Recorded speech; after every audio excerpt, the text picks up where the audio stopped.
stock market manipulation is your bag, or loan sharking, double identity theft, assassination, or even worse, swinging. On our next episode, I, Stephen Haynes, will show you the classier side of crime in Los Santos. Illegal street racing, cocaine, and vice. Yes, speed.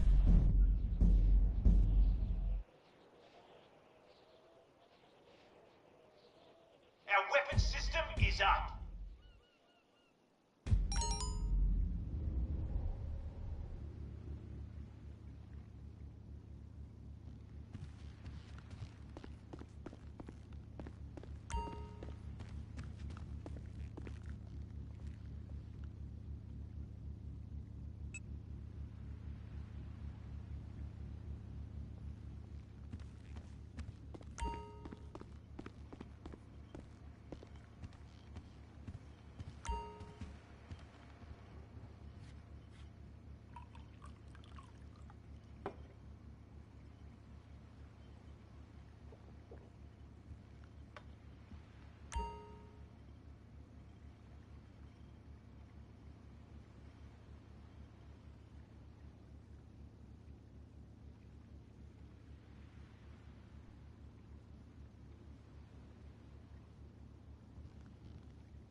All right, we might be ready to move on this thing. If you want the work, you'll get a knock on your door any minute.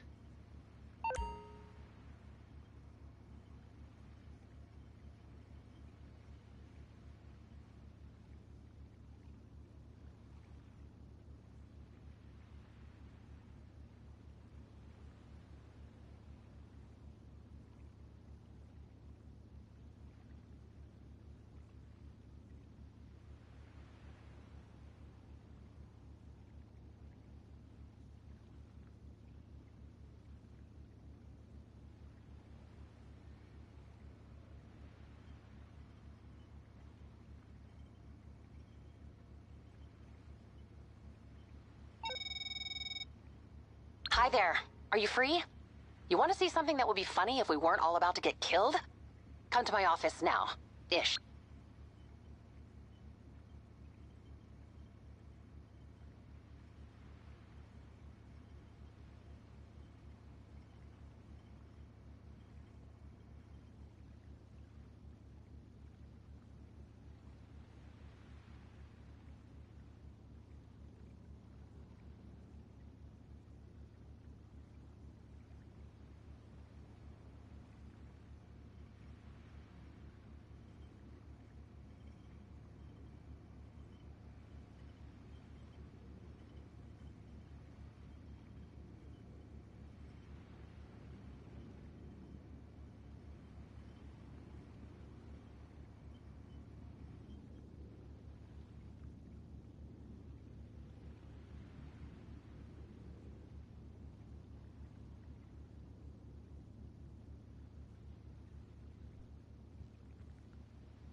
Am I speaking? Testing.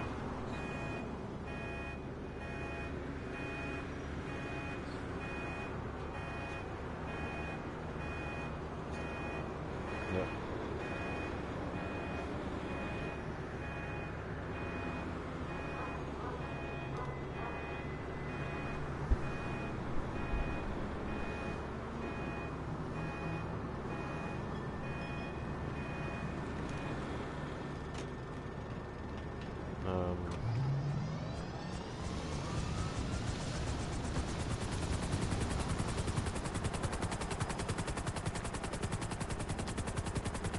Yeah, it's Father's Day. I got some things to admit. Alright? My girls should know it. Right? So that they can fully understand their father. And whatever happens to me going forward from this moment on. Right? Your father suffers from depression. Your mothers, they took me away from you. Yep. They made up every excuse in the book that wasn't true. Anti-aircraft is live. And I had to still to this day go to the courts, try to fight. It's costing me thousands. Hello. So many thousands of dollars. I don't have the... Where to next, boss? Always got something on the boil out here. It's not that I don't have the money, it's just... Not a problem. It's like there's no common sense to it at this point. You know? It's like no matter what, the court system gonna side with your mother. Period. That's it. So, I want to tell you a very important message on Father's Day. Alright? My girls, listen to me. Listen good. I love all three of you. All three of you.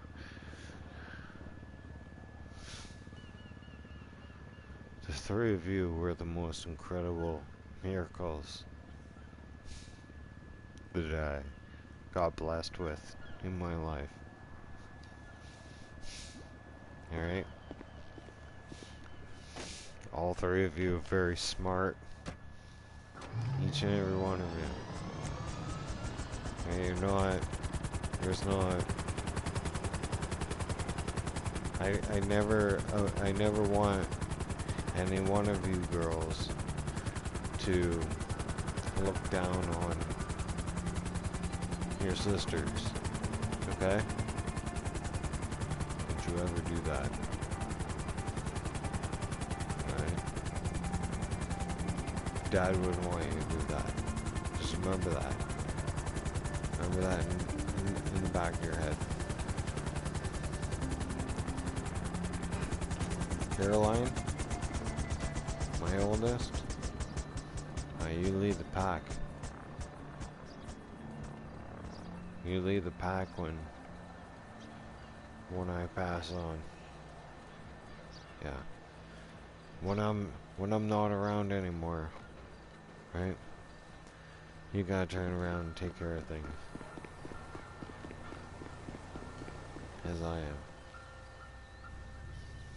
I left everything for you girls. Yeah. I don't want anything. I'm a very simple person. Yeah. I am.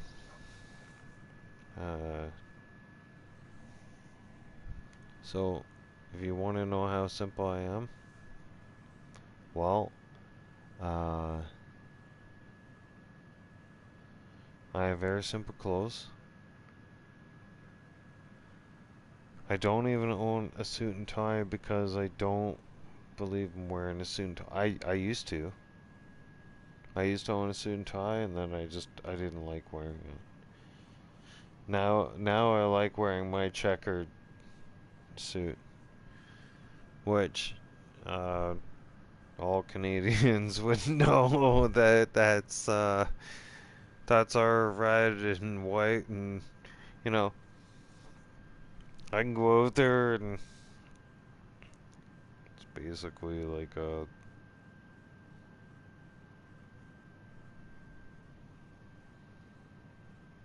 well, it almost is a jacket. Anyways, yeah. I'm a very simple person. I had my life destroyed 3 times over.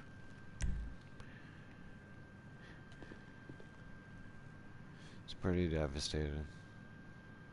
Yeah. It was horrible. You know, after the 3rd time though that happened to me, I want to tell you guys something. I sat down.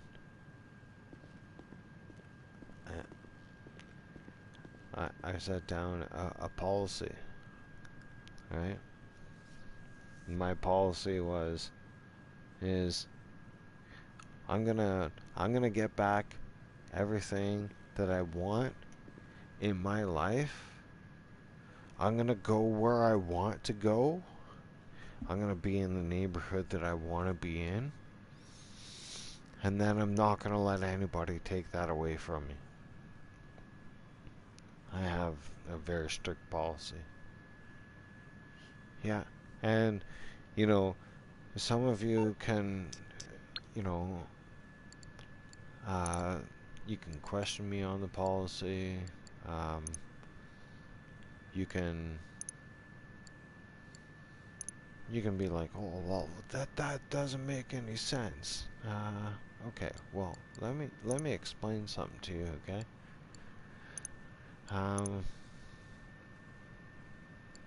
I live in a very safe neighborhood. It took a very long time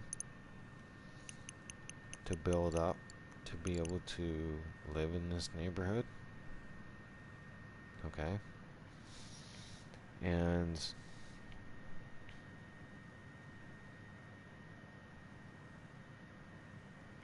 I've gotten to know the folks around, right? FIFA, big thumbs up. Big thumbs up from here in Edmonton, right? Edmonton, Alberta, Canada. And I'll tell you guys something, you know, I'm letting you know, right? I'm not going anywhere. I just want to let you, I'm just going on a little bit of a rant here, right? Especially because of last night. Shania Twain, when she came here last night, man, she lit a firecracker up all of our asses, man. And the fucking Edmonton Oilers turn around and the Panthers got their asses beat 8-1. Alright? Now I'm letting you all know.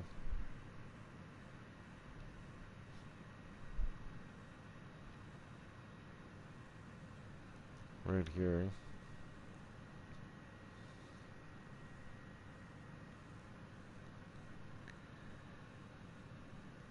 It hurts big time. The girls didn't get a hold of me. No.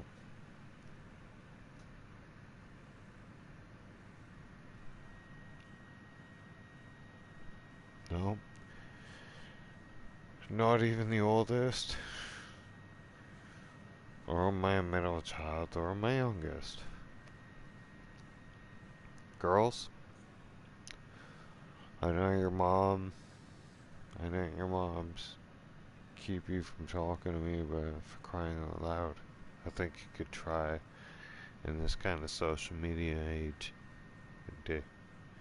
And try and talk to me. Let me know you care, please.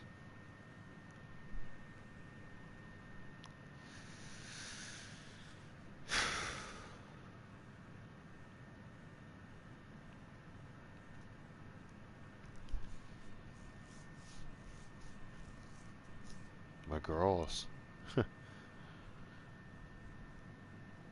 Your moms are, well, they're people that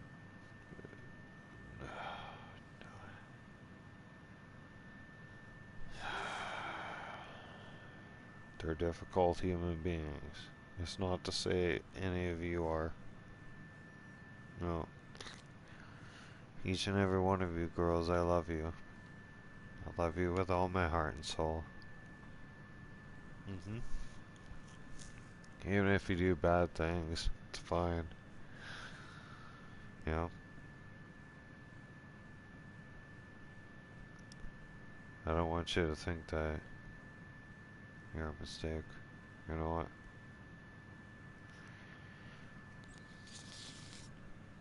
They dropped me off as a mistake. Yeah. Your grandparents, right? Your grandparents on this day. Well, not on this day specifically, but it was close to this day. Ditched me to some place that accepted misfits, and they just ditched me. They just got rid of me. Yeah.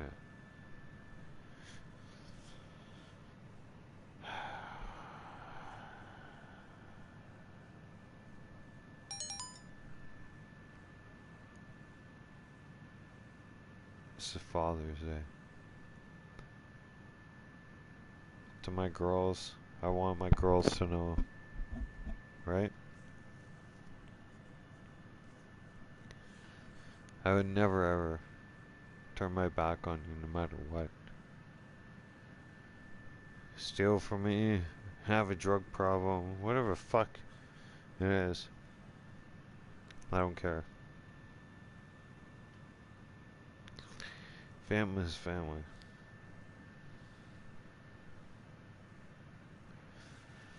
I know right now that all three of you, you can't be around me because your moms are preventing that. Alright. I'm not holding that against you. At all. Ask your uncle Luke.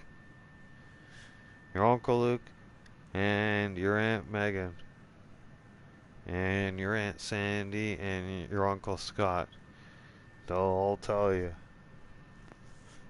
Alright. That I don't hold a grudge. I've been waiting.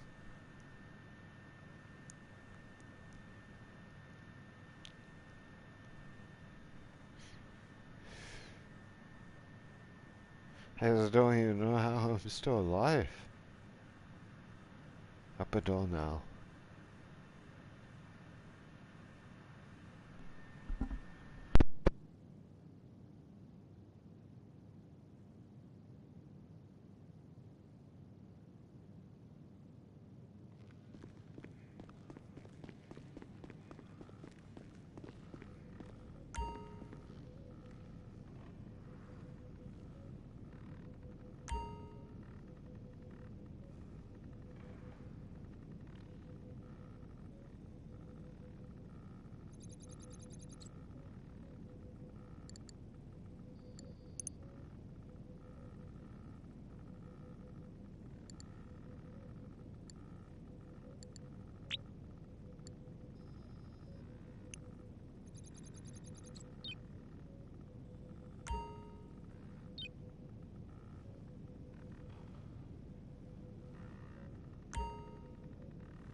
So,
we need distance between us and the buyers this time. You're making dead drops around the state. Pick up a dune buggy and let's get it moving. Time is tight.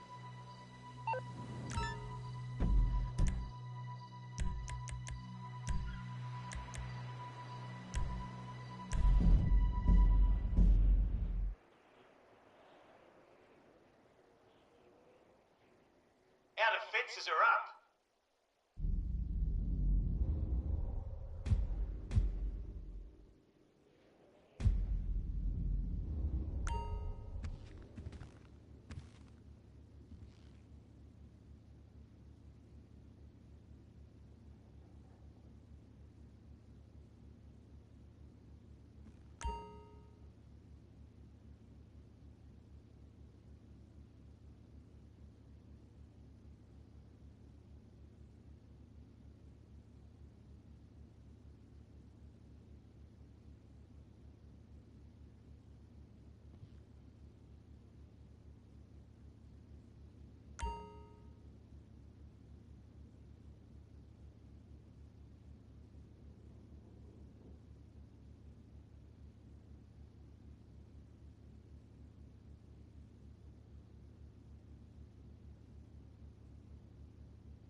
At your service.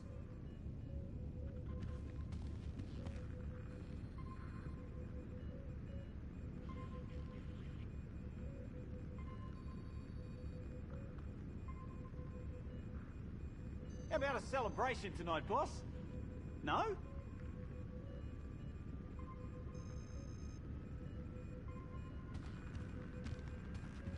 Just let me know where you want me to take her. Okay, hold on a jiffy.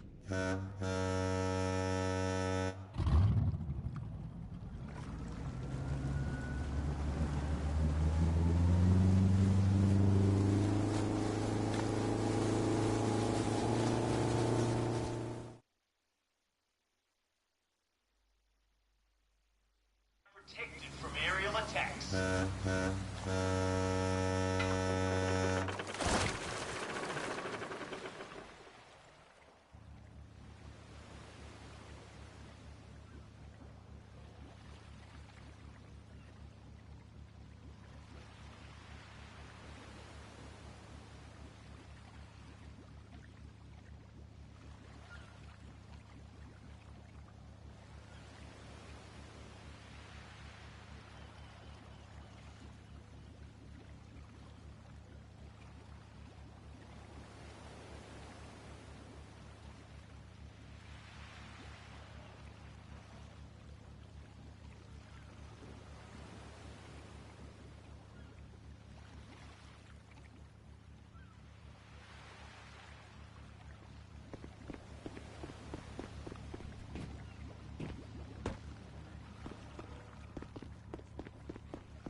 I have to make this very clear, Joseph, and to everybody. Listen. All right. Look. I'm not a hateful person or anything like that. Okay? I hate everybody equally. That's what my grandfather said when I was growing up. And when I mean it like that is I hate everybody equally. It means whether you're white, brown, black, doesn't matter, right? If you're bad, I don't like you. Period. Simple as that. But if you come at me and you wear a hijab, you're black, you're Japanese, you're Indian, whatever. Whatever kind of background. I don't care. To me, you're a human being. I like you. You're my friend. You're my friend until you turn around and you disrespect me and you fuck me over. Now,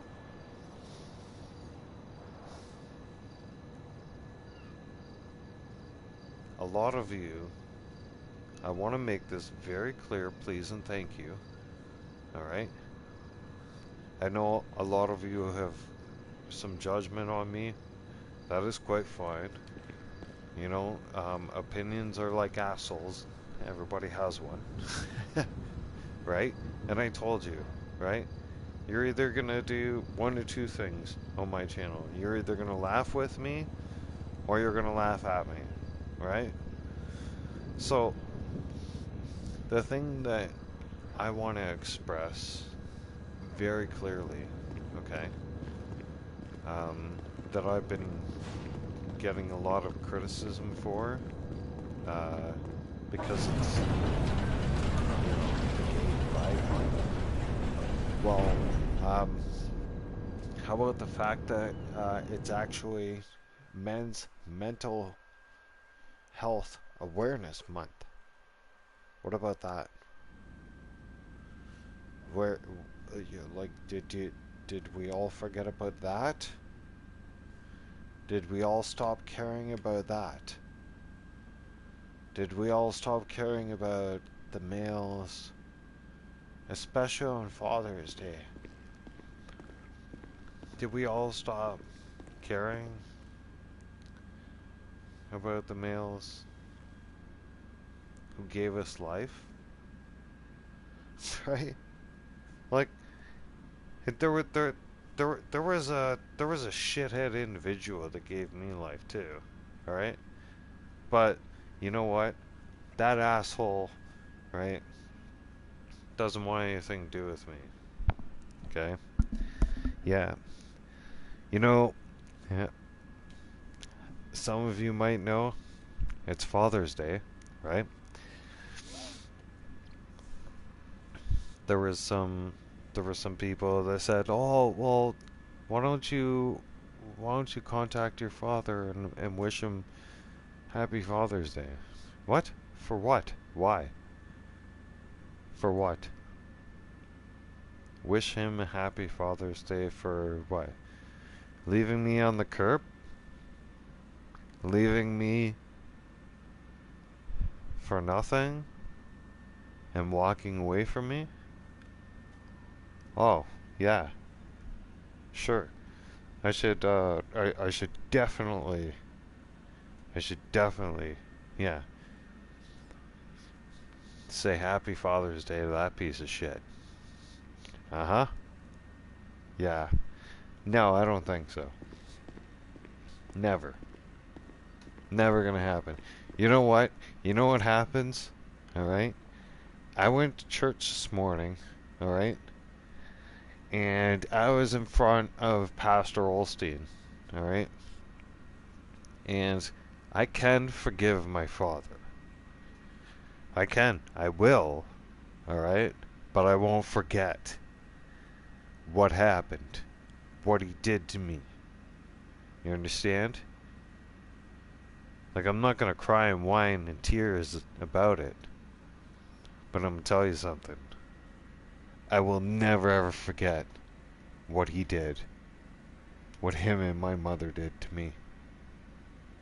You guys left me. You thought I would die. You... That was the intentions when you ditched me.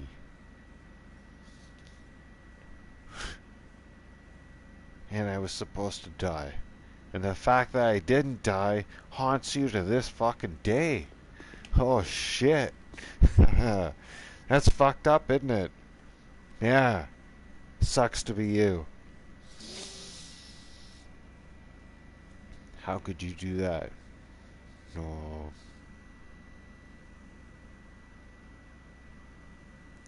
I even say my girls will tell you. My girls feel it too. They feel it in their soul, in their heart, and they know their father is talking. I would never ever. Yeah, I didn't have the best relationships with their moms, right? But my girls, none of them are a mistake. None of them. Each and every one of them are a miracle, are a blessing from God. Jesus Christ blessed me and allowed me and knew I would create 3 amazing, beautiful girls. Well, soon to be women, right?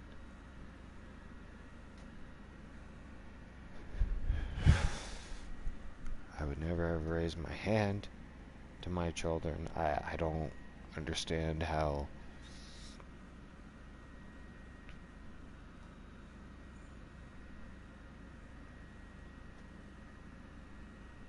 my so-called parents thought it was okay to do it to me.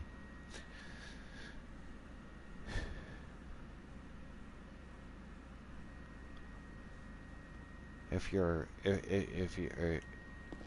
you know, I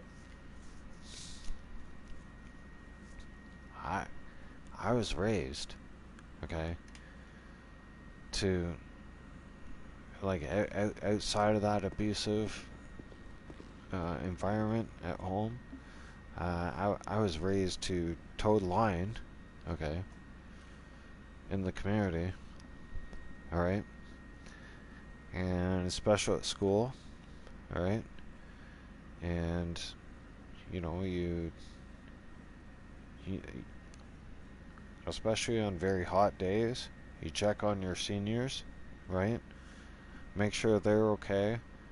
You know, you don't steal, you don't do bad things, right? You look out for one another, okay? Period. And everything all went to shit when COVID happened. Yeah. Wanna know something? Here we go. Let's buckle up. We're gonna have a little conversation.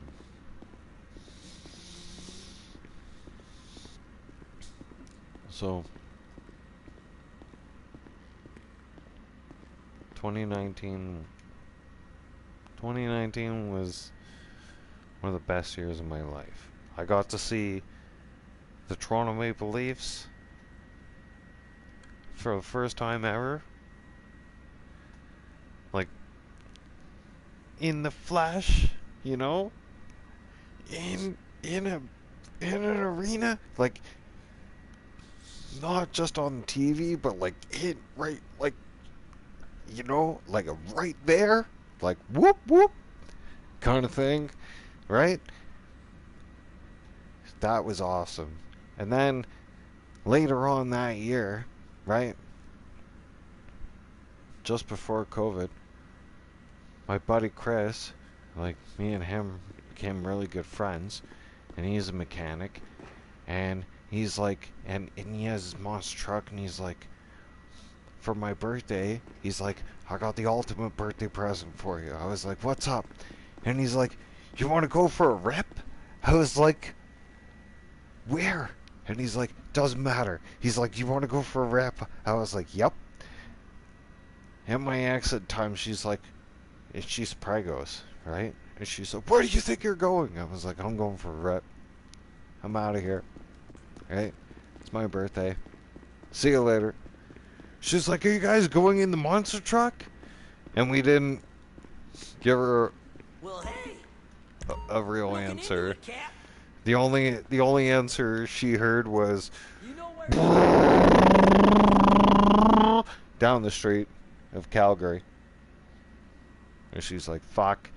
And then she tried to contact me on the phone. And I put it on vibrate. I didn't want her to keep. She kept fucking calling me. Fuck. Anyways, we're out there, we're ripping around, and then we get stuck in the mud. Fuck. That sucked. So, it's all good, right? It's my birthday and everything else. We're kind of 2 sheets into the wind. Probably we shouldn't have been driving. Anyways, I jump out of the fucking monster truck, alright? And I got my hoodie on, and my phone was in the pouch of my hoodie. Well, my phone went airborne out the fucking pouch of the hoodie. And thank God my keys didn't go anywhere, because I wear my keys around my neck, right? Just like I do with my rosary. And he's like, I remember, right? I remember my buddy goes to me, he goes, what happened to your phone? I was like, I don't know. He's like, I don't have my phone. Do you have phone so we can call somebody? Get us the fuck out of here. Chris. And I was like, no. Chris is like, shit. He's like, what the fuck do we do? I was like, I don't fucking know. Right? And we are not, like, literally, I'm not making this up. We're in deep shit. Okay? We are literally in deep shit because at this point, me and Chris have no cell phone. Alright? No cell phone whatsoever. Right? And we have to walk back to the highway. And we're almost knee deep in fucking mud. Yeah. It's ridiculous. Right? We finally get to the fucking highway, and the cops are already there. Right? They've already been called. Because they've already seen this shit. This shit show that's happened. And they've already seen that we were fucking we're buried deep into the fucking mud. And they're like, boys, where are you going? That's their first, like, they don't ask our ID or nothing. They asked us, right? Those are typical cops, right? Those are typical off-road people, right? They're like, boys, what are you doing? And we're like, he's like, Chris automatically points to me. He's like, it's his birthday, it was his fault. He's like, my fucking truck got buried. And he starts turning around and he flips all this shit on me. I'm like, dude, what are you doing? Hey? And like the cops are like, none of you are in trouble, boys. Just, what the fuck happened? That's what the one staff sergeant said to us. And Chris goes on to say, he's like, it's his fault. It's his birthday. Alright? He's like, I turned around, I brought the truck out, we went up, we came up this trail, it's his fault.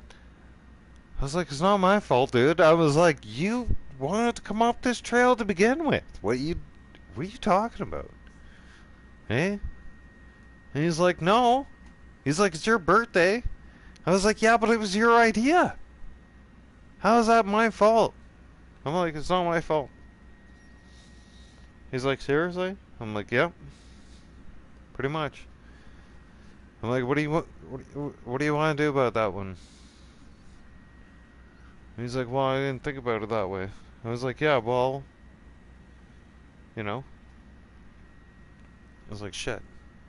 I was like, yep. And, you know, I didn't do nothing wrong, and the cops are sitting there laughing. They're they're busting a gut laughing. Like, they're almost dying laughing. Holding their guts and shit. Right? Because here me and Chris are having a conversation with one another. Right? And right in front of the cops. And the cops are like, so what are we supposed to do? And Maria, my ex, comes out. Hi, Mom. I see ya. Maria, my ex, comes out, right? And she comes out and she's like, you need to arrest them both. They're violating COVID rules. We're like, what? What the fuck? Hang on. Chris is like, is she on board on... I was like, yeah. Yeah. He's like, really? Are we going down that path? I was like, yeah, we're going down that path. Yep. So, I got arrested. Well, like all of you know, long story short, right? I ended up getting arrested because she turned around and she got on the fucking phone, right? She's like, I want him arrested right now, right? He's violating COVID rules and shit. I was like, holy fuck. Here we go. Son of a bitch. I don't even... What, like... No fucking... No mask on, no nothing. I still, to this day, am not vaccinated, and I never will get vaccinated. Fuck that shit. Are you kidding me? Hell no. Fuck no. That's scary shit. No. No. We started the Freedom Convoy right here from Alberta, and we took it all the way to Ottawa's doorstep. Yeah. You're welcome. Right? We started a world movement. I'm not backing down now. No. Absolutely fucking not. No. Like, no. When we started the movement and everything else, and the non-vaccinated, all of us, I took an oath with my brothers and sisters, okay, who drove truck for their whole lives. I'm a second generation truck driver.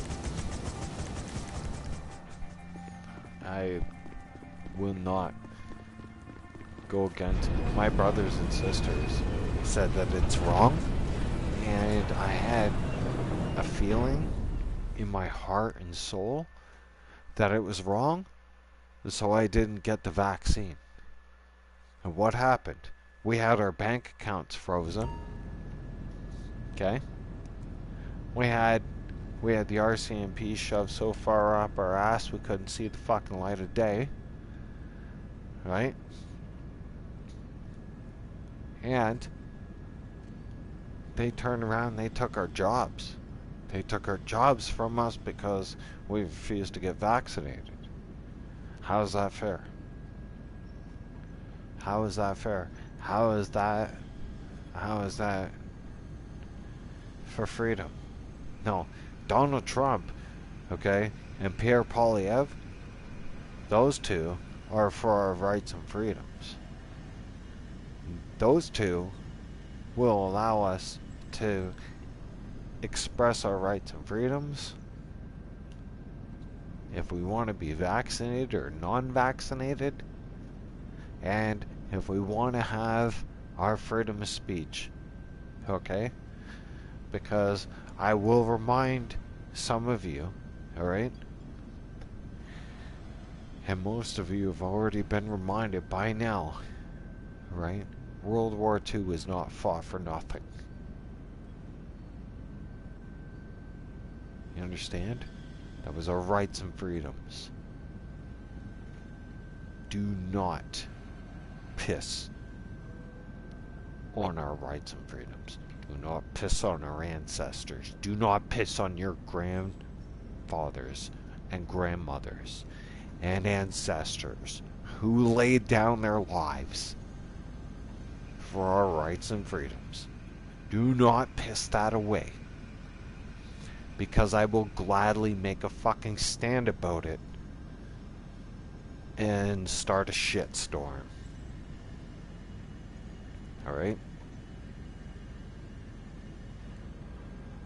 Because my grandfather, being a highly decorated fire captain of the city of Toronto, that's who I looked up to when I was a little kid. I looked up to him. He went out non-stop on that fire truck, and if he wasn't on that fire truck at the firehouse, he was always involved with folks from the community. There was folks from the community that would come up to the firehouse that would need some help, right? And he would willfully engage in that in his free time. He wasn't even being paid for that. Alright? You know how I know? Because I got anxious and pissed off at first, because the very first time I had to wait for him to finish work, and then when he was finished work, he wasn't even finished work. Right? So I got anxious, and I got pissed off, and I got loose-lipped with my grandfather. I never got loose-lipped with him ever again. I said, what is with this? This is ridiculous. I was sick and tired of waiting like this. Whack! Just like that. I was like, don't you ever come up to me and disrespect me like that in front of anybody ever again. You understand? Now go! Alright. I went. Never ever disrespected me ever again. Nope. Never. Never. I guarantee you.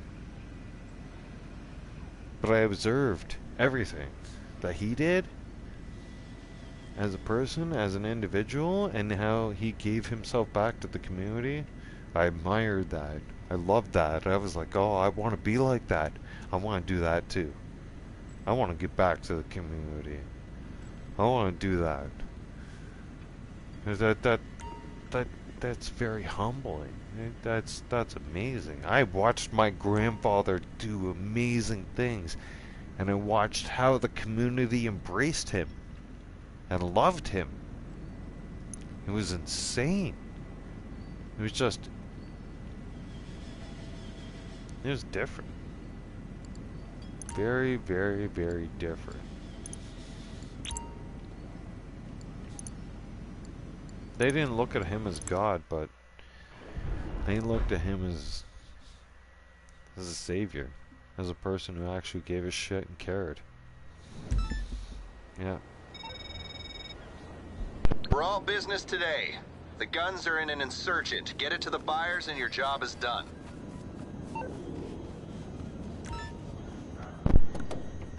You know, it's very rare to have people that care, who actually give a shit. Here, let's turn this off. There we go. It is. It's extremely rare. My grandfather taught me, he said to me, those people who get back to the community, what's the mission I'm doing? I'm doing a bunker sale.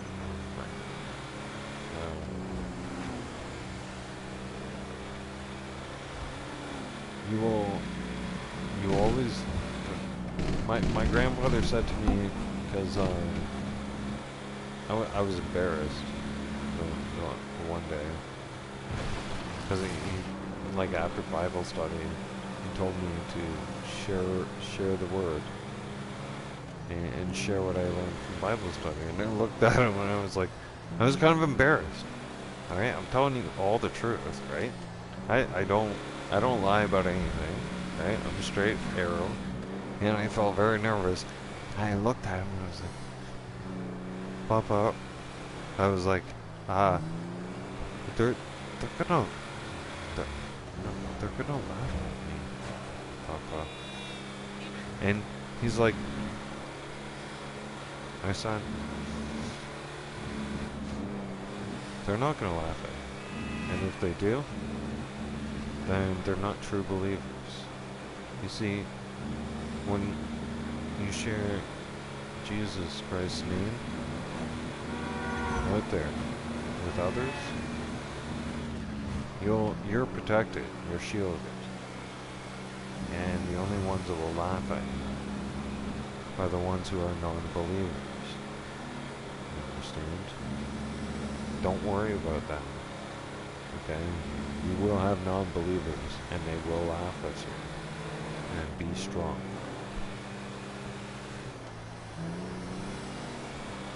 At first I failed. At that one. Oh yeah. I fucking failed at that one. I failed miserably. Are you kidding me? Like fucking... No. Like, I got scared shitless. I was like, I can't handle this shit. And then it was, my next Bible camp that I went to. Right? And we got listening to the pastors. They come in the guest speakers, and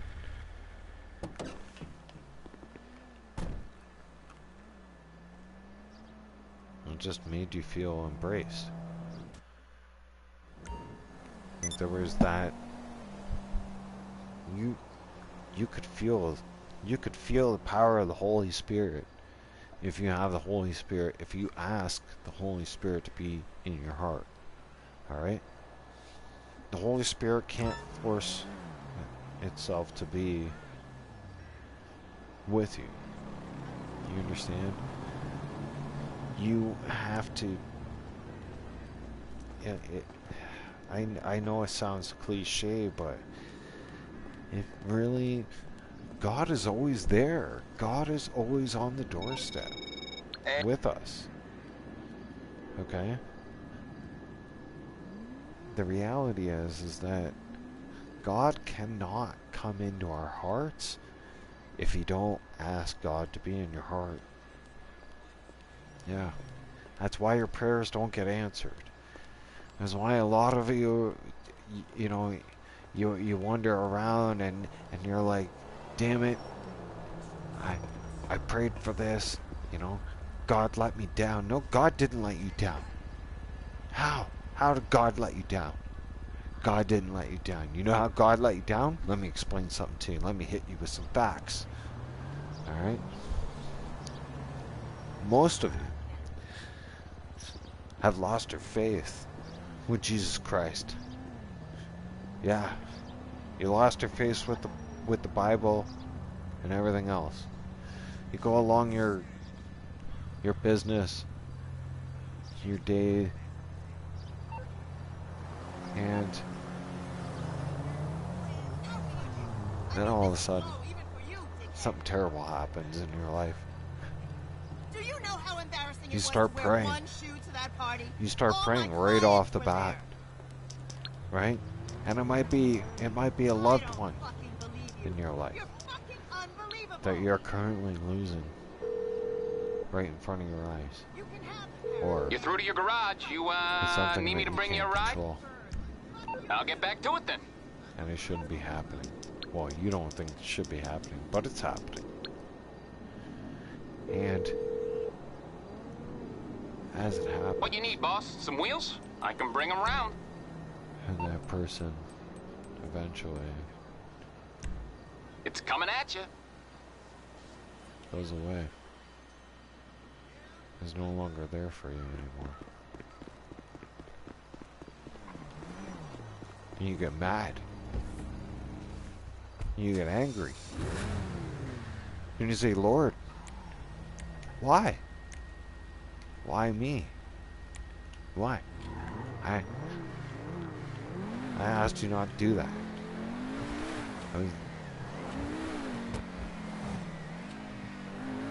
You didn't listen to me. Well, he did listen to me. He's out of his control. He's out of his hands. And you already knew that. And yet you still freak out. And get upset.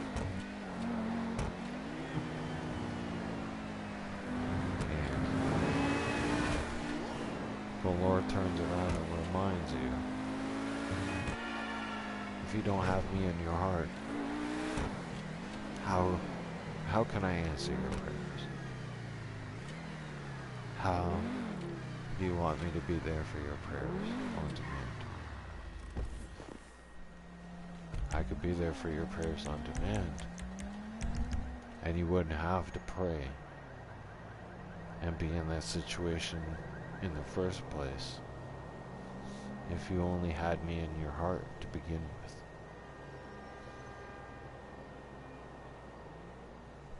The Lord teaches us that. Jesus Christ came down here, he gave his only son, for crying out loud. Yeah.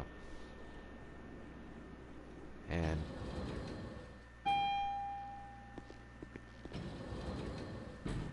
all of us sinners, no matter what we've done. Anything you need, boss. Up until now. Oh, Right up hi. until now. What do you need? You can ask for Keep your forgiveness. blood sugar up. You can Bye. ask for Jesus Christ to be in your heart. Is it one of the smartest things you could ever do in your whole entire life? It doesn't matter what you've done up until now.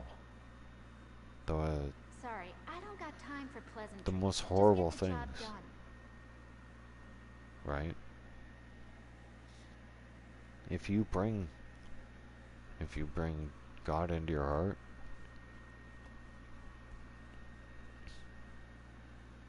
I'm not doing it to preach it, I'm telling you the truth. Alright?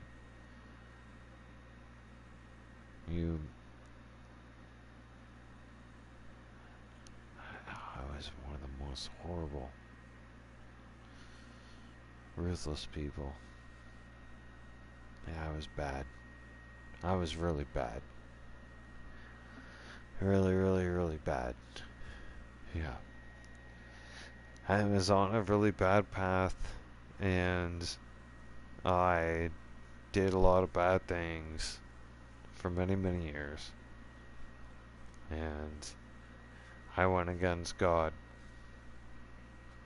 And I thought, like, I did pray to God once in a while, but, you know, I never really had a true relationship with God. It was basically on the fence relationship. I was basically flying by the seat of my pants. Like, if I needed God at a moment's notice, like, I would ask for him, I'd pray for him, you know, stuff like that.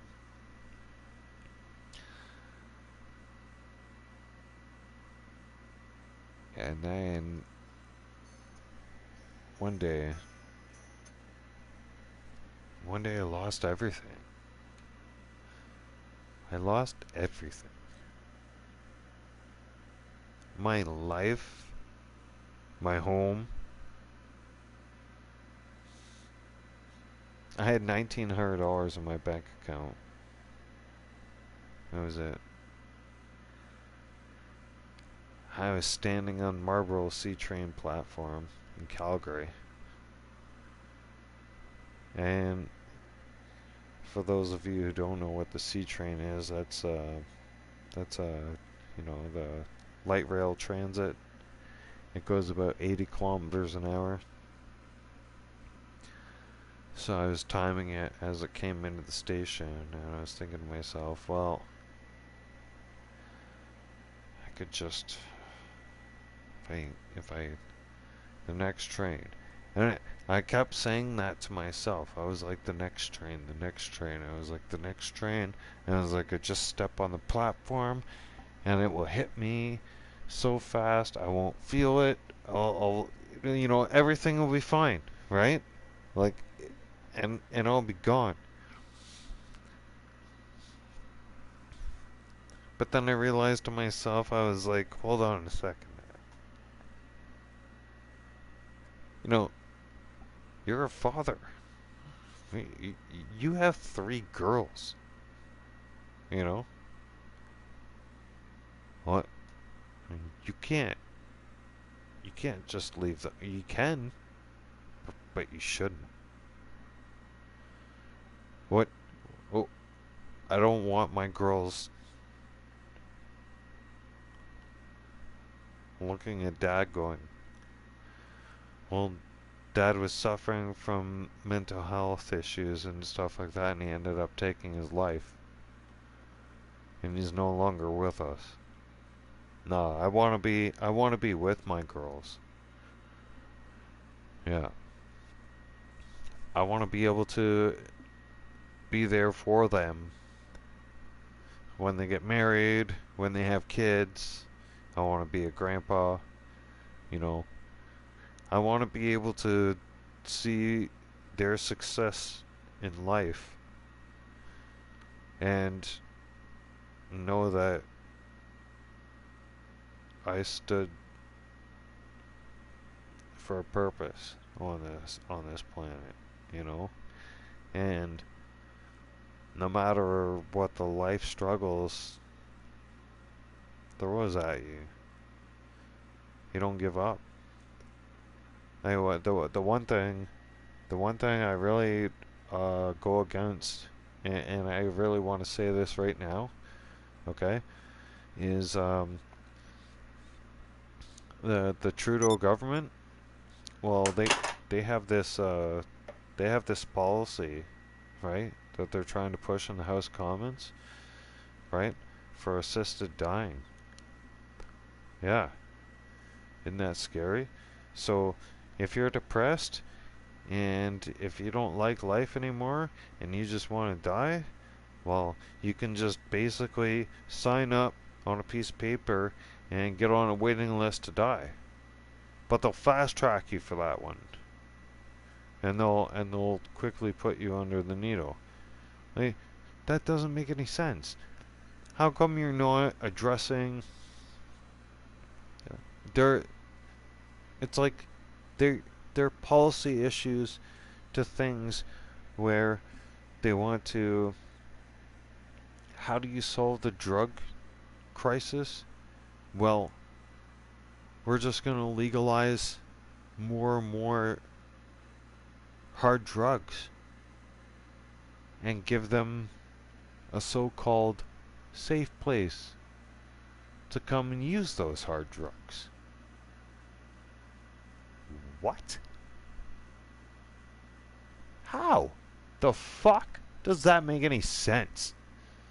Hey? Like, what kind of Mickey Mouse operation are they fucking running around there? Alright? Anybody with common fucking sense. Like, come on. Like, functioning alcoholics is fine. Like, my old man, my grandfather, 2 of the best people on the planet, okay? They could still fucking do their career jobs, okay? Save people and still fucking drink at the end of the day, alright? And go to work the next day, alright, without calling into work sick, alright? You've got now a bunch of fucking Mickey Mouse people who are calling in sick, performing drag queen, heinous, disgusting at this point, I don't even know what the fuck to call it anymore. Alright? Right in front of not only my daughters, okay, but my nieces and nephews. Okay? And I know how their parents feel about that. Alright? Okay, my best friend, his brother, his wives, right? Everybody we grew up with in our community alone, okay? We are not okay with this. This is not okay. You should not be bringing this stuff into schools. Kids are to be kids. That's it. Why are you teaching children sexual preference at a very young age? That should be red flags for all of us, right? I mean, we all should be like, oh, that does not make any sense. No, right? That should put everything at the creep meter, right? Skyrocket. Yeah. Well, at least for me it does. All right? Because, like I said, me, I'm a proud father of 3 girls, okay? And then I have 3 nieces. Yeah, I know. I'm up Schitt's Creek without a paddle. So that's 6 girls. Yeah, so that's 6 girls, right? That I have to keep an eye on, right? And make sure that the creeping freaks of the fucking universe, of this planet, don't try to fucking screw their lives over, right? And then we got one boy, Seth, amongst the group, but he's not a lone soldier, right? It's like me, Scott, Luke, you know. The family is there. We are there. It's just, there's a lot of creeping freaks out there in the universe right now. Or like on the planet. Right? Not universe. Actually, universe, yeah. Yeah, universe pretty much sums it up. Yeah. They're pretty much everywhere.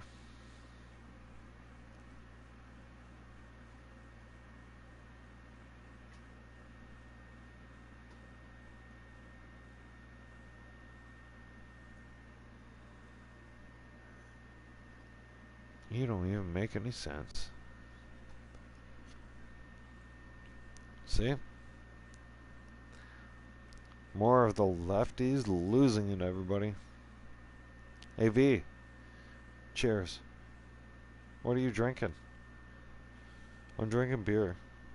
I'm about to get another wine after. Yeah. I got like, well, I got this beer and 3 others after this one.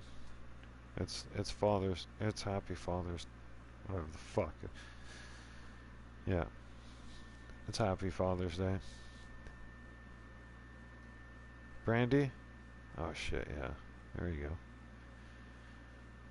Fuck.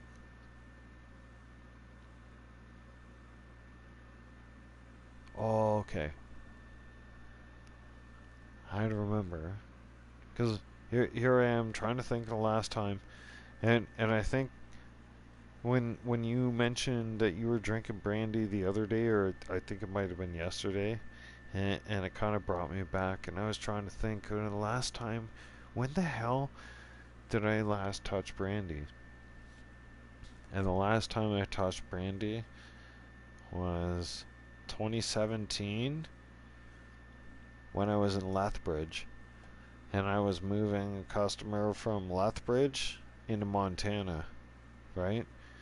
And they were not allowed, like, you know the cross-border rules, you're not allowed to bring booze, especially open booze. And they had, like, they were, I didn't move Joe Schmo, right? Like, I moved high-class clients, right? So they looked at me and they're like, so do you drink, John? I was like, sometimes, yeah.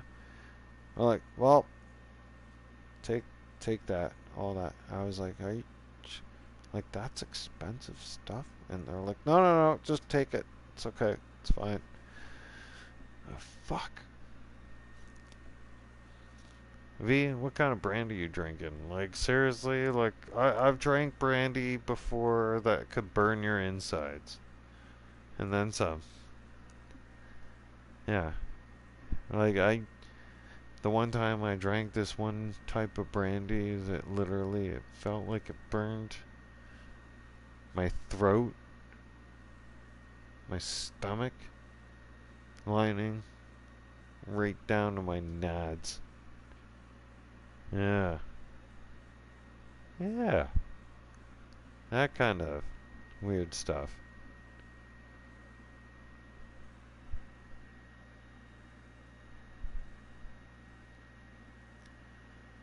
Christian Brothers.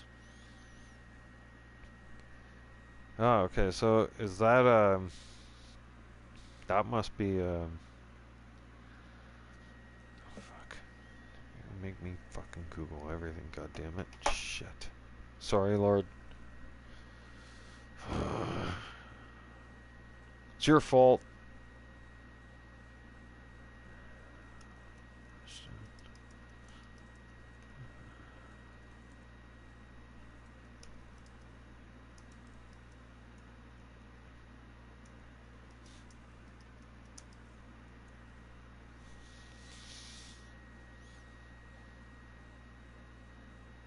40%. Oh, yeah. Fuck, that's strong. Oh, yeah, that's not...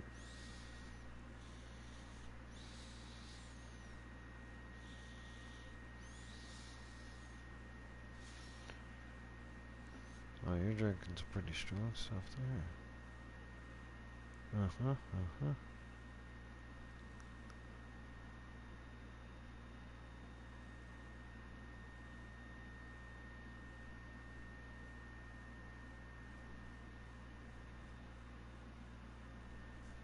Wow. So, apparently, that whiskey has been in the works since 1989. The Christian Brothers sell their wine and brandy business for a rumored $150 million in 1996. You call me a fucking alcoholic. Well, fuck you guys. Hey? Go to hell. It's Sunday. It's Father's Day. I get to do what I want. Or if I want to get shit-faced on Father's Day, leave me alone. Alright? I'm gonna get shit-faced and smoke my weed on Father's Day. There's nothing wrong with that. I went to church this morning. Alright? Huh?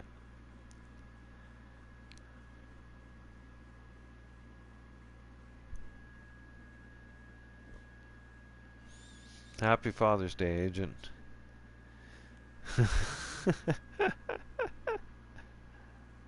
No, nothing happened. Nothing bad happened.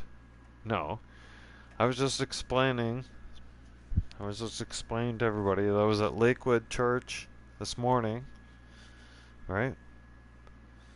So, yeah.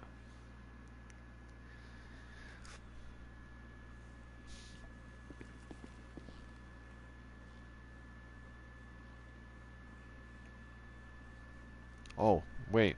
Hang on. Time out. I do challenge the one person. There was somebody out there that was making fun of me for going to church and calling me a Bible thumper. I really encourage you to step up and say something, right? And come on up and say something, please, because I'll pray for you, right? Because I remember there was some folks the other day that were making fun of me for going to church, and when I said that I was going to go to church and on Sunday mornings and everything, they said, well, you're oh yeah, that's right, I got called a Bible thumping faggot. Yeah, I remember that. A Bible thumping faggot. Yeah. So let me clarify that for you.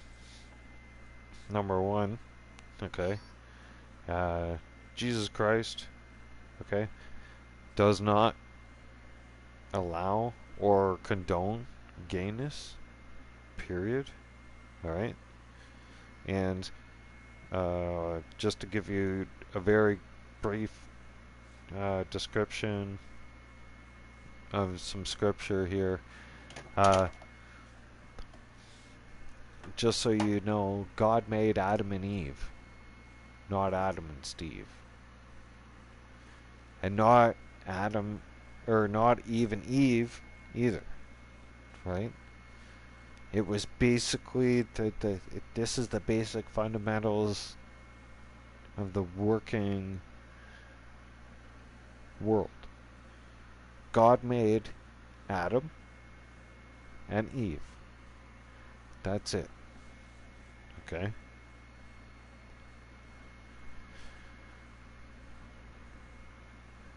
It takes a man and a woman to create life. How do we know that? Well, we know that because God showed us that. Because Jesus Christ showed us the way and the light and the truth. And how we're supposed to be. Now, the Lord has always had the plans for us, ahead of us. Okay? And you might sit there and get scared, going, well, I don't understand. How is that even possible? That makes no sense. Right? The whole world doesn't make any sense. But Jesus Christ makes sense. Makes perfect sense. Makes perfect sense if you bring Jesus Christ into your heart, because as soon as you bring Jesus Christ into your heart and soul, and you ask for forgiveness, well, guess what? Your fears about everything in this world that's going on and death, that'll go right out the window. Right out the window. You won't worry about that. Nope. I don't worry about death.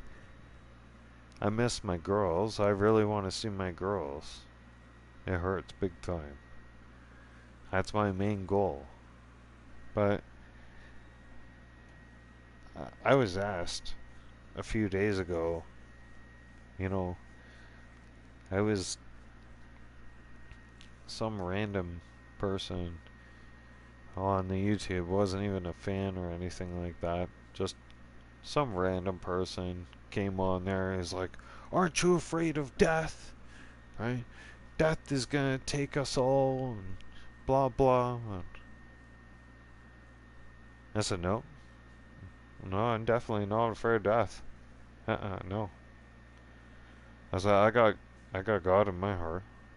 Do you have the Lord? Do you have Jesus Christ in your heart? Do you have the Lord Jesus Christ? The Lord Jesus Christ and the Holy Spirit, if you don't have them with you, you're basically doomed. You can have, look at, I'll give you an example. You see all this money and stuff like that. You see all this riches and stuff. You guys know all the, like, look, I have $140 million. Okay, now, just for argument's sake, alright? Take all that away. Alright? If you think,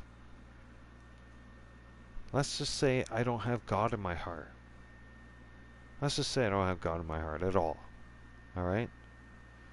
And now, I'm sitting on $140 million, all these assets. Now here I am. Basically nothing. Right? Nothing to show for any of it. What does it get you?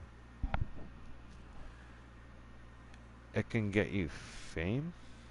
It can get you a status. Who gives a shit? You're gonna take that status with you at the end of the day? No, I mean, like, I'm not trying to be cliche or anything like that, but I'm just trying to be realistic with all of you. Alright? Where are you going to take all of your money and your riches and fame? Nowhere. You're gonna die. You want a dose of reality? Here, let me hit you with some fucking facts. Alright? Tomorrow's not promised. Period. It's not. Period. At all. I learned that when I was driving the truck. I learned it very quickly. Very fast. Each and every single day, you need to have some kind of faith to get you through that day. Because if you don't,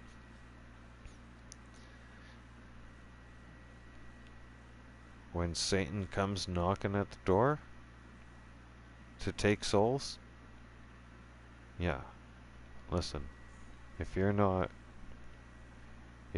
right with God, you're gone. What can God do? God can't turn around and save you. God can only save you if you have God in your heart. Yeah.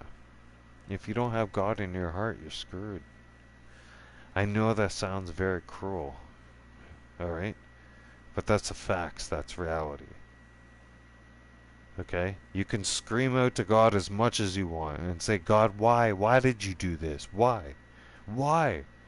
When you have your worst things happen to you in life and you scream out at God and you say, why, God, please, why? Why did you do this? Please, God, help me. How is God supposed to help you? How? You didn't bring God into your heart up until that point. How was he supposed to help you at that given? He could have prevented that shit from happening, of course. Yeah. But you didn't have him up in your heart up until that point, right? You were fucking doing whatever you wanted in life, right? Doing chaotic things and not having God in your heart, not having any sense of direction, right? Not even going to church, not having any pathway in life or direction where you wanted to go, just being on a destructive path, and somehow you think that God's supposed to just ride along with you while you're doing all that shit, and then he's supposed to be there to pick up the pieces when you fuck up? When shit hits the fan? Are you fucking retarded? Are you fucking dumb? Huh? Are you fucking... Seriously? Like, some of you need to get a fucking clue on fucking reality. Clearly. If you don't put God in your fucking heart on a daily basis and pray, okay, then you're fucking doomed. That's it. You can't call on fucking Jesus Christ and God and your fucking your deadliest hour and your shitstorm and expect that God's gonna turn around and pick up the fucking pieces. That's not how it fucking works. You understand? God doesn't fucking work like that, man. The fucking life doesn't fucking work like that. Are you fucking kidding me right now? If you turn around, if you're a fucking employee of mine, and you fuck up everything that there is, all right?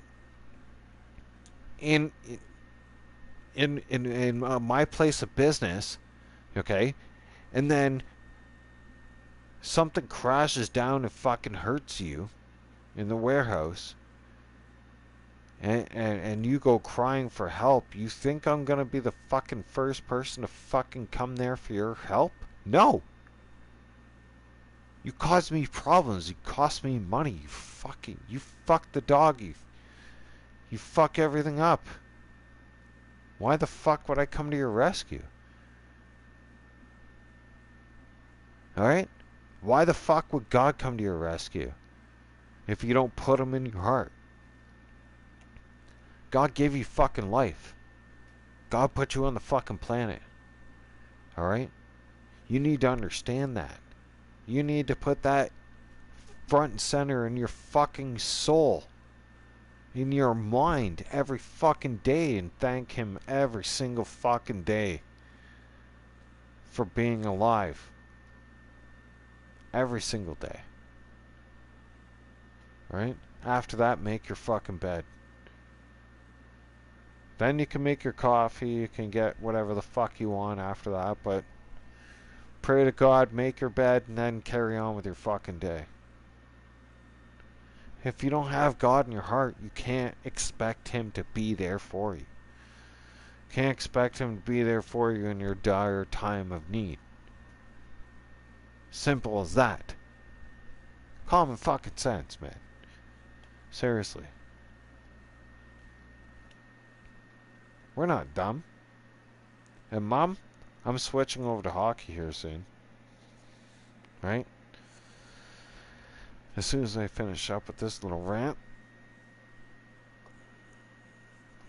Now,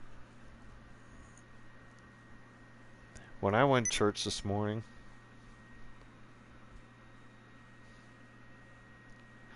Pastor Olstein had said to folks, if you don't have Jesus in your heart, right? And if you're a sinner, please stand up and you'll be cleansed. And Jesus will take away your sins right now. Right? There was a lot of people that stood up. I'm not judging nobody. Right? Now, that just goes to show you how powerful the Lord is. Right? You could... We've all done a bunch of bad things. We're not going to go into my history. Hang on one sec. Let me take a leak here for a second, and I'll explain. One sec.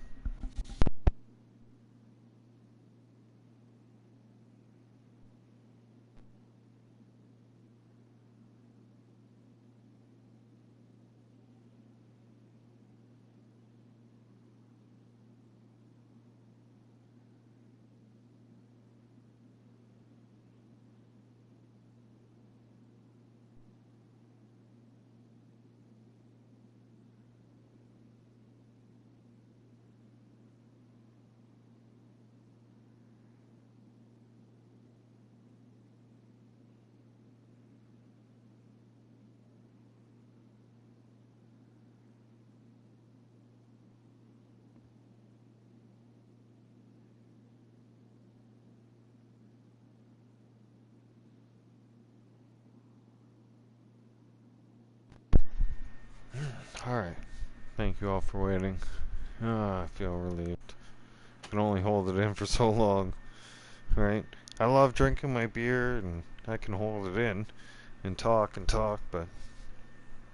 So, many years... Well, not many years ago. Actually, 10 years ago. I thought I was Billy Badass. I had no direction in my life whatsoever. None. I thought I had direction. I thought I was doing the right thing. I didn't have Jesus Christ in my heart. I didn't have the Lord in my heart. I had none of that direction. None whatsoever. I thought that what I was doing was the right thing, and no one else could tell me otherwise, right? Because, you know, what I had thought in my head at that time, I was right and you were wrong. Okay? Man, was I wrong. Yeah, big time. So, the one day,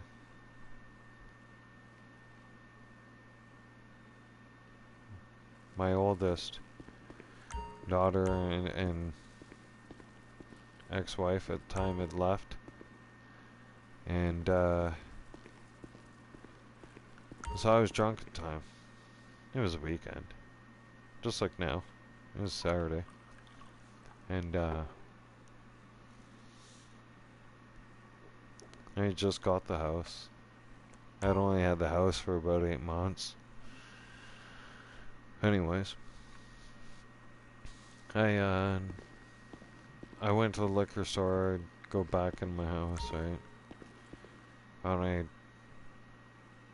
hear my neighbor like say some stupid shit at me, yelling out.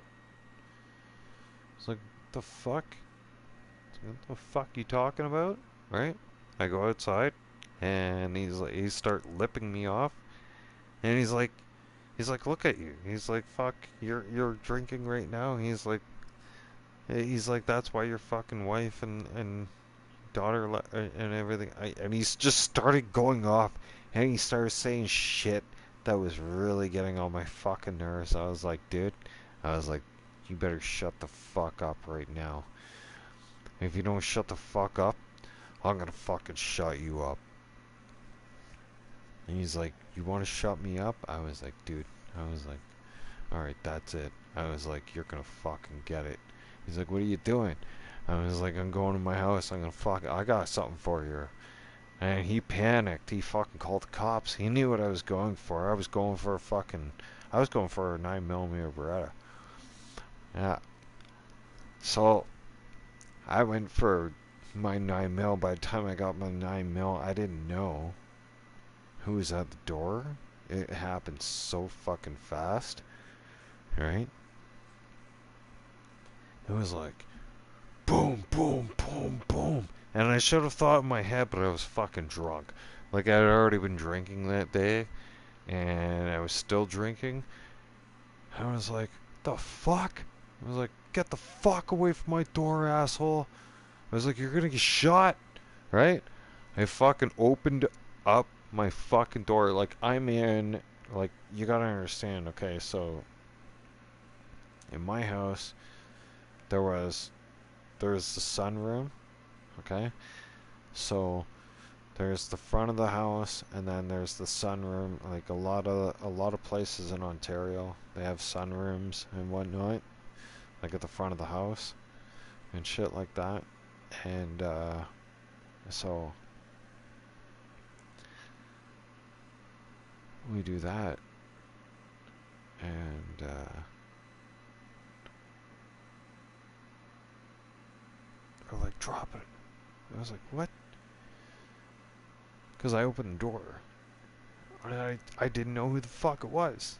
I didn't know who it was. I thought it was my neighbor. Shit. I opened the fucking door, and Luke, I was trying to get a hold of Luke too, and like, I'm panicking because, like, fucking the last person I talked to was Luke, and the fucking cops are now on my side, and they're like, gonna put it on the fucking ground right now, or we will shoot your ass. And I was like, what the fuck? I was like, dude, listen, I'm trying to negotiate with the cop, right? Out of the front of the house. Like me and him, he's scared shitless. I'm scared shitless. He won't touch his gun, right? He's scared to touch his gun. I have a gun in my hand. He's like, listen, man. He's like, I have kids. I was like, okay. I was like, you know what? I was like, I got a girl too, right? And he's like, I don't want to get shot. I'm like, I'm not in the business of wanting to shoot you, dude. I'm like, this is fucked. He's like, what's going on right now? He's like, you better explain yourself to me. Explain yourself to me before they shoot you, okay? And I was like, okay. I told him, right? I gave him the details. I gave him the whole lowdown. Quick times. I was like, this was very unintentional. I was like, you can even call my best friend Luke.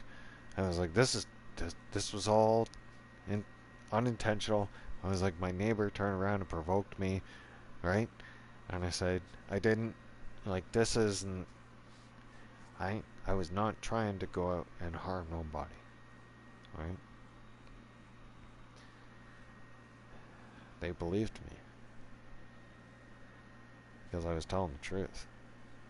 And after all the evidence, after the whole situation, right, and de-escalating the situation, taking my gun, right, because I never raised my gun up at him at all. No, yeah, like when I had my gun in my hand, my gun was pointed at the ground. I never ever raised it at the officer, ever. I had it pointed at the ground the whole entire time. Because I thought that somebody, he's like, why do you have a gun in your hand? Right? He wanted to know. And I told him, I said, because. I said, my neighbor and I are having a fight and everything else. I said, and he's very aggressive. So when he was banging at my door, I thought you guys were him, right? That's why I grabbed my gun, right? And that's why I came to the door, and that's why, you know, here we are, right? And when we went to court and I explained all of that, you know, it was all basically put under the wash, right? And let go. And why? Well, here's the thing, alright? Let me tell you all something right now, alright? Number one, please try to have some kind of faith, alright? And try to put God in your heart. Number two, alright? Honesty is the best policy, okay? If you're honest, alright, you won't have anything to worry about. You understand? Everything will work out. You won't... Sure, things at the time might not go the right way, but they will quickly do a 180, especially if you're being honest. God sees that. God sees that big time. 100%. Always. God's always watching. Just because God's silent, it doesn't mean God's not looking over you. Alright? If God's silent, it means He's working in the background. Right? And He's working on those miracles and that magic for you. And you need to realize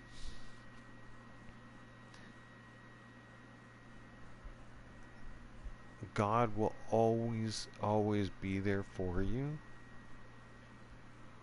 when you bring Him into your life. Always. I cannot stress that enough. Because there's too many of you that sit there and cry and whine and freak out when life disasters happen, but you're so far away from God, you haven't even seen Him in the light of day. You're so embarrassed. Hey, let me tell you something right now.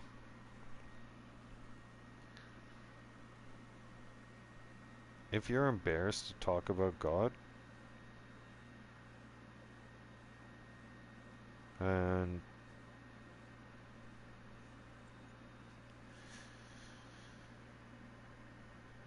to be a part of the worship, the congregation, everything. If you're afraid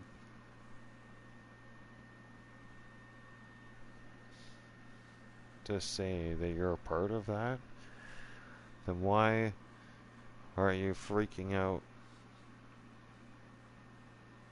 and screaming and yelling and demanding that God needs to save you in your time of need when you don't even have Jesus Christ in your heart? You haven't even picked up the Bible. You don't go to church. None of that one. But you can start. This Sunday was a great service for those of you who don't have Jesus Christ in your heart.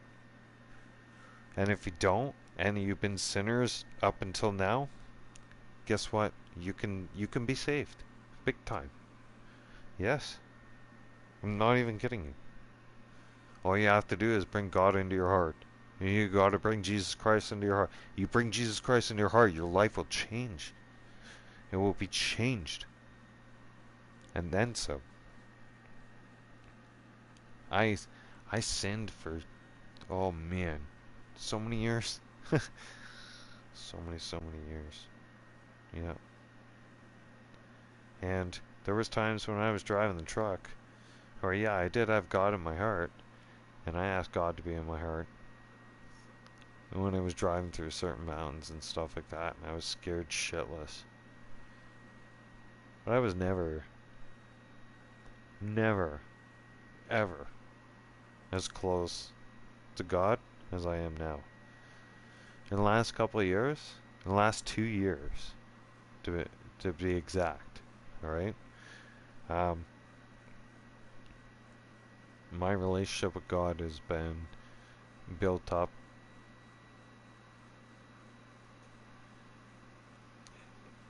just I don't know how to explain it. It's just it's incredible. It's just mind blowing, you know. That's why I reiterate the fact that there was somebody the other day.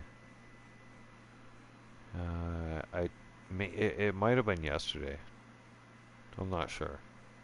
Might have been yesterday or even the other day, but regardless, the person had said to me and goes, "You really need a relationship. You need a woman in your life." What? I need a woman in my life. No, I don't. No. I'm working on my relationship with God right now. Right? Me and God have a relationship. I'm quite content in my life, and I'm doing very, very well. Thank you very much. And I'm very blessed, and I'm working on things with Jesus, and I'm doing the work I need to do in His path, the way they need me to do things right now. Alright? Because I have realized that everything up in my direction of life, up into 2020, was basically reckless, ruthless, right out the window, was not doing anything. I mean, it was kind of doing things in accordance to God, but not really towing the line. You know, I definitely could have been doing a lot better, right? And in 2020, that's when it really, really hit home. That's when Jesus really came into my life big time. Huge. And saved my life. And I'm grateful for that. And I'll never forget it. Because I remember that day. Yeah. I remember that day. I'm not saying it as a pity party or anything. I'm telling you all. This is the facts. This is the truth. I was about to take my life. I was on the phone to Luke. I told him I was scared. I told him I was just done. I told him I couldn't handle it anymore. Right? I was at the Marble Sea train station in Calgary. And I kept watching the trains on the platform as I stood on the platform. And for those of you who don't know the sea trains, it's a high-speed train, light rail train that travels between 80 and 90 kilometers an hour. And sometimes when it goes into the stations, when it comes barreling into the stations, it comes barreling in between 80 and 100 kilometers an hour. So I was kind of looking at it and I was like, should I, this train? No. This train? No. This train? No. And then I realized, I'm like, I have $1,900 in my savings account. Why don't I just go home? Just go see my friends and family. And just go be surrounded by the people that love and care about me. Right? Because I was so close. I was so close. And I did. I got on the phone after that, and I said to Luke, I was like, I'm coming home tomorrow. I need you to pick me up at Pearson Airport. I'm coming home. I'm gonna come home for a visit. I want to be around everybody. Right? I don't care how messed up the world is. I just want to be around people that actually love and care about me. Those are the real people that actually love and care about me. Yeah, they've screwed up too, but you know, Scott, Sandy, Luke, Megan, all your kids, everybody. We all grew up together.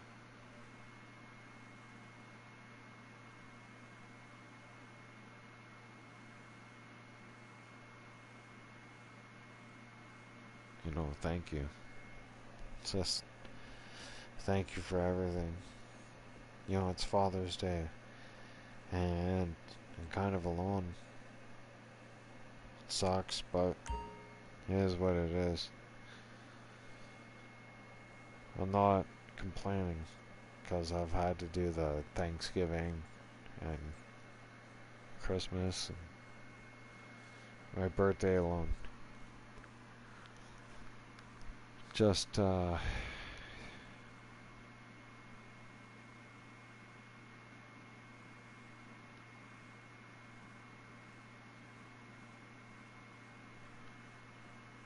I don't know, each year it just kind of, it gets to you. Fuck. Joseph, fuck you. You're gonna get a fucking size fucking 10.5 straight up your fucking ass. You're gonna be shitting out my fucking toes. Eh? Joseph wants his 15 seconds of fame. Yeah. What he's really gonna get is fucking 5 toes. Right? And he's gonna be spitting out my fucking toenails for a week. Shit. How's that gonna smell? Fuck. Hey? Holy fuck. You wanna scrub my feet, goddammit? I'll work on that shit. We're going into hockey soon, bud. Yep. We're going into hockey in about 5 minutes. Fuck. If you're gonna join me or you're gonna fucking sit here and you're gonna shoot the shit and fucking talk shit with me, I love you. Alright? I love you long time. Isn't it? That's what they're trying. Whoa! I love you long time. Hmm? We love you long time. Ah. Oh. All you get is rice. Ah. Oh, you a fat man. No.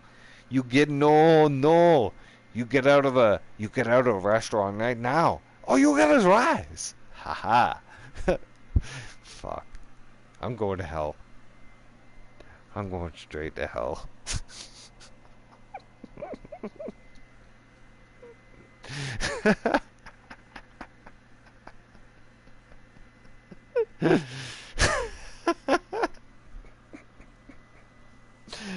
I am going straight to hell for sure. Yep. Basically, Yep. There was a piece of paper. Wait a second. Hang on. Time out. Can we? Hey, Sheriff. Excuse me, sir. Yeah. Hi. Yeah. Bam Bam here. Sir. So I got this letter in the mail here. It says I'm going straight to hell, but I need to bring it to you guys' attention. There's actually a restraining order against me. For hell, yeah. Satan has a restraining order against me. I'm not even allowed down there. Yeah. So, like, how are we gonna address this? Like, because if I cross lines, and if I go anywhere near there, you guys are gonna freak out, and I'm gonna get put in bracelets. He's gonna snap. I just don't want to be in trouble here, alright? I just want to go along and be in my business, alright? Yeah. I'll see you guys all in hockey, alright? While I'll deal with these assholes, alright? See you in hockey soon.